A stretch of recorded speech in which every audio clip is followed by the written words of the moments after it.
Tumawid ang mga Israelita sa Hordan. Ikatlong kabanata. Maaga pa'y bumangon na si Josue at ang lahat ng mga Israelita. Umalis sila sa Shittim at pumunta sa ilog ng Hordan. Nagkampo muna sila roon bago sila tumawid. Pagkalipas ng 3 araw, nag-ikot sa kampo ang mga pinuno at sinabi sa mga tao, "Kapag nakita niyong dinadala ng mga pari na mga Levita ang kahon ng kasunduan ng Panginoon na inyong Diyos, sumunod kayo sa kanila para malaman niyo kung saan kayo dadaan, dahil hindi pa kayo nakakadaan doon. Pero huwag kayong lalapit sa kahon ng kasunduan. Magkaroon kayo ng agwat na 1 kilometro." Pagkatapos sinabi ni Josue sa mga tao, "Linisin niyo ang inyong sarili, dahil bukas ipapakita sa inyo ng Panginoon ang mga kamanghamanghang bagay." Sinabi rin ni Josue sa mga pari, "Dalhin niyo na ang kahon ng kasunduan, at mauna kayo sa mga tao." Sinunod nila ang sinabi ni Josue. At sinabi ng Panginoon kay Josue, "Sa araw na ito pararangalan kita sa harap ng lahat ng Israelita, para malaman nilang sumasa iyo ako, gaya ng pagsama ko kay Moises.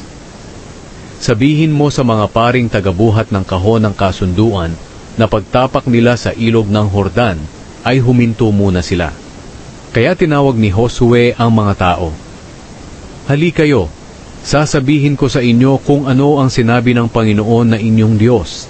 Ngayon malalaman nyo na sumasa inyo ang buhay na Diyos, dahil siguradong itataboy niya papalayo sa inyo ang mga Kananeo, Heteo, Hiveo, Perezeo, Girgaseo, Amoreo, at mga Jebuseo.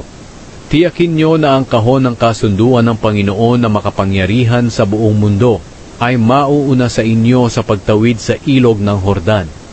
Kaya ngayon pumili kayo ng 12 lalaki, isa sa bawat lahi ng Israel.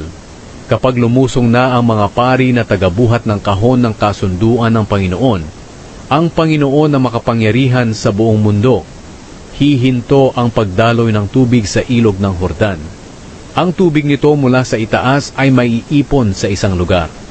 Anihan noon, at umaapaw ang tubig sa pampang ng ilog ng Hordan. Umalis ang mga tao sa mga kampo nila para tumawid sa ilog.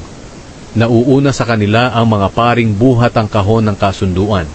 Paglusong ng mga pari sa ilog, huminto agad sa pagdaloy ang tubig. Naipon ang tubig sa malayo, sa lugar na tinatawag na Adam, isang bayan malapit sa Zaretan. Walang tubig na dumaloy papunta sa dagat na patay, kaya nakatawid ang mga tao sa lugar na malapit sa Jericho. Nakatayo sa gitna ng natuyong ilog ang mga pari na buhat ang kahon ng kasunduan habang tumatawid ang mga Israelita. Hindi sila umalis doon hanggat hindi nakakatawid ang lahat.